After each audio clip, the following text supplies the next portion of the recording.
Deleted photos by mistake? No problem. Samsung Gallery's trash feature lets you restore recently deleted photos and videos in just a few taps. Here's how to recover them quickly. Step 1. Unlock your Samsung phone and launch the Gallery app from your home screen or app drawer. This is where all your photos and videos are stored and managed.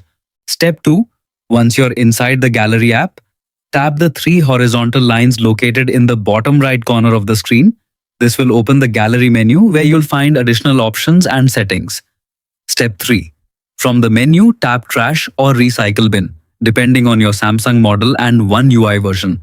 Here you'll see all the photos and videos you've deleted recently.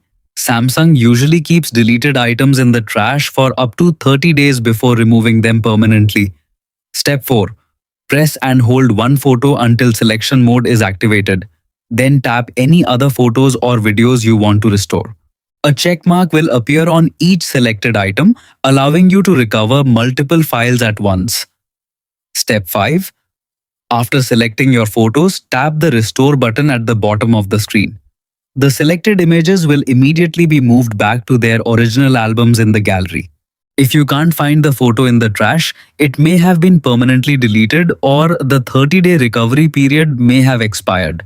In that case, you can try restoring it from Samsung Cloud, Google Photos, or another backup service if you previously enabled backups. That's it. Your deleted photos are restored and ready to view again in Samsung Gallery.